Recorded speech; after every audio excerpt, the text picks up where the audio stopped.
Wonder what's going on here.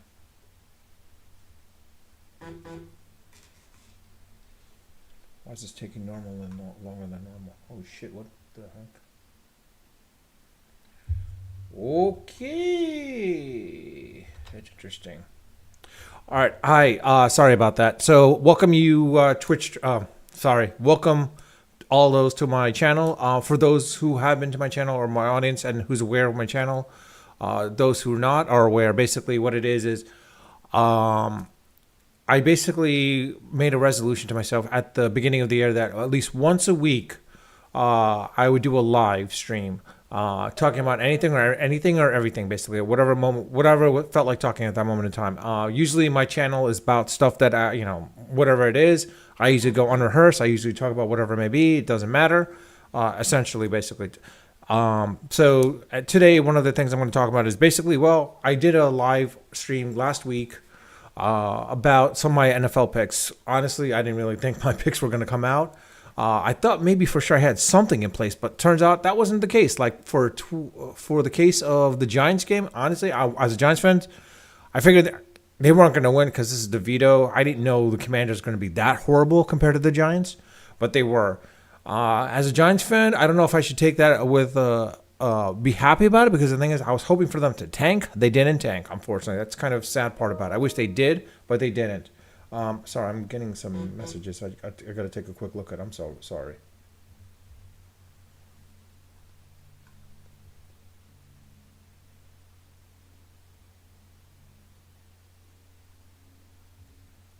Okay. Anyway, sorry. I apologize. Um, what should I say? Anything else about that? Outside of that, yeah. I mean, most of my picks, honestly, it was horrible. I wish I was dead on, but a lot of the cases, more often than not, I'm always off for some reason or another. I seem to be always off. With the Eagles Chiefs game, I mean, honestly, it's going on right now. It's 17-7, halftime. It sucks. Like as it, that I was off on that. I chose to stay away from that, of course. The Ravens Bengals game. I mean, that was a Thursday night game. I wasn't sure what was going to happen there. I mean, honestly, the Steelers. I thought the Steelers for sure would have done something, considering that it was the Browns' rookie quarterback. I didn't think, like I was really surprised about that, and the fact that the Lions barely won it. The Lions, came in and basically took whatever at this point, and took out the Bears, but not by much though. Surprisingly enough, I mean, honestly, they should have won a little bit more than that. So it was a little. I mean, they did come back, of course, down 12, but still, the Packers beating the Chargers, I wasn't sure about that. I was like surprised that the Packers were going to win. Dolphins beating out the Raiders, that was kind of a given that was going to happen. Again, with the Giants and Commanders, I was really surprised about that. The Jaguars, I knew they were going to come out strong and take them out, basically. With the Texans, I figured they were going to win at that point as well, too. And the 49ers being the Buccaneers, I pretty much figured the 49ers were going to beat the Buccaneers, but I wasn't sure exactly by how much. The Bills and Jets, that was a surprise or kicker, basically. I thought it was going to be a little bit lower scoring game, but the fact that the Bills won by that much, I was a little bit surprised because I thought the Jets defense was going to hold them off a little bit. The Rams and Seahawks, that one was a surpriser as well too. I thought for sure the Seahawks should have won that game, but honestly, it happened. And the Vikings and Broncos, I guess the Broncos are turning it around a little bit, but honestly, with you, the Vikings should have won that game. But of course, it happens. Now, outside of that, let's talk about anything else. Another big piece of news, of course, was over the weekend, which I never brought up because I was like, let me wait till as the dust settles. The whole issue with Sam Altman basically, essentially being not lost, but ousted as CEO of OpenAI. It was kind of a surprise. I'm still, rumors are swirling around. No one knows exactly what it is. Even Nadella, who's on Bloomberg, was asked why and like, is he going to be joining Open Microsoft? It sounds like Microsoft basically in solidarity. A lot of OpenAI employees are looking to leave and quit OpenAI because of this ouster of Sam Altman, to the point where like they're willing to go join Microsoft. I mean, considering that Altman basically is now made ahead of their AI division or something like that in Microsoft. Microsoft pretty much hired him at this point. He might still go back as CEO. We're not sure, but it looks like it's an open invitation to all employees that want to leave as a result of this, that Microsoft will hire them straight up and build out their own AI division to the point where it comes down to is like OpenAI might lose a lot of good people because of this whole issue. And if they do, then it becomes Google and Microsoft, because Microsoft need to go into the AI aspect, but they went in and went through OpenAI with that $10 billion investment. Now, in reality, is if they built it themselves, I think they could do it as a $10 billion write-off at that point if this works out in their favor. If they build out their own AI system, own AI department that grows bigger than Google's. I mean, to the point where, like, you know what? If they become bigger than Google or compare to Google, it's going to be a different beast altogether. And Alexa and Apple have no choice but to start recruiting like crazy, as well as most likely Tesla and or Musk's team basically for the XAI, whatever it's called. He's gonna have to start recruiting as well too. It'll be interesting to see how that works as well too. But quite honestly, I mean, those are some big things actually. Quite honestly, more than anything else, is like Sam Altman being ousted. Again, rumors are swirling around. No one knows why.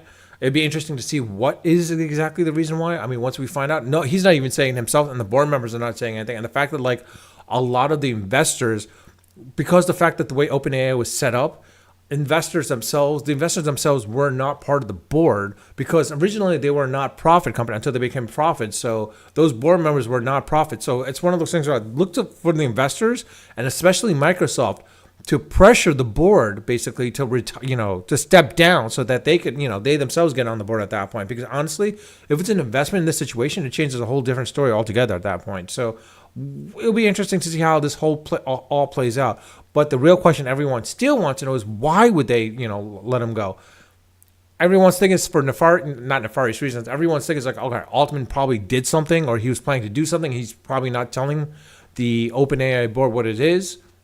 It's hard to say because it's one of those things. There is one rumor that seems a little bit credible, to the point where like Altman basically was not concerned about the AI safeguards that were being put in place, and the board members were mostly people of those that had those concerns, and were like wondering like, are these safeguards in place? And it sounds like Altman didn't really care about them per se, and like he wanted to progress as far as he possibly could, and then put the safeguards in place afterwards.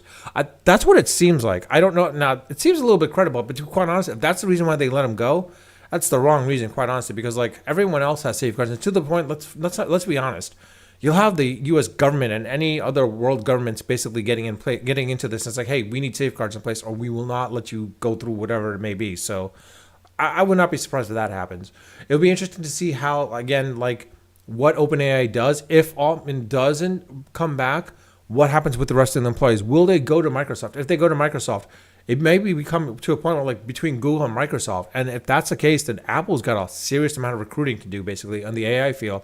And look for other AI companies to have issues as well too. And like look for them to also recruit some of the OpenAI employees at that point as well too, because OpenAI is going to have a huge recruitment process at that point to like rebuild the whole thing basically. Yeah, I'll try that. I'm not sure what to say. Hold on one second. Okay, Google, stop. Alexa, stop. Apologies on that. We had a few things going on right now, so whatever it may be. But anyways, with that, I'll leave it at that. I mean, I don't have anything else much to say. I've been going on for like a good 9 minutes. Probably would go a little bit more, but honestly, there's not much to say because like I was just going to talk about football a little bit and like my picks, what happened yesterday, and like how horrible they were. Most of my picks were. I mean, if you see my videos, you saw that how bad they were. So I'm not gonna say much about it. Okay, Google, stop.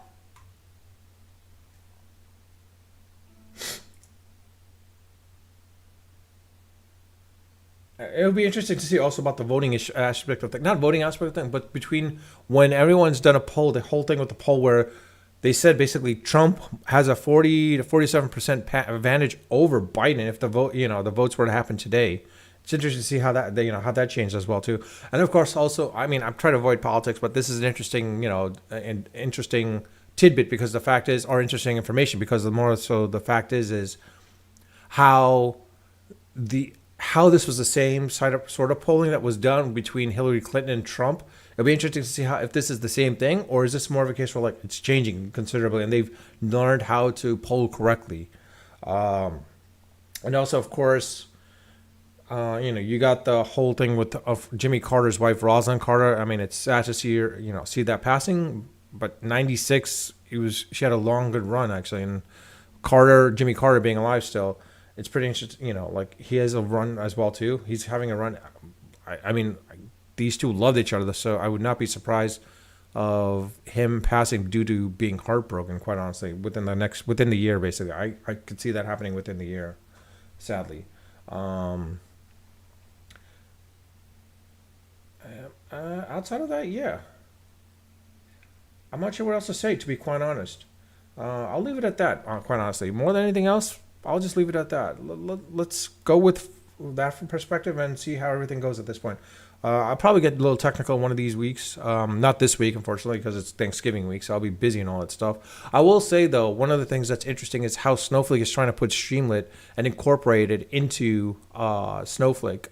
It's pretty interesting. And Streamlit's a pretty nice piece of library from the Python world that actually really works really well. And like it's pretty interesting how they're doing it and how they're applying it at that point. And similarly, how they're trying to copy Synapse and Databricks with the notebooks that they're putting in place. But the fact that Snowflake is actually including Iceberg, I read about it and like I was surprised that they're going to include Iceberg. Now, Iceberg, of course, for those that aren't aware, is similar to what the Delta Lake is for Databricks. Basically, it's Iceberg's their version of their file format that Snowpark's adopting at this point. It'll be interesting to see how Synapse Azure does this, as well as AWS's Redshift.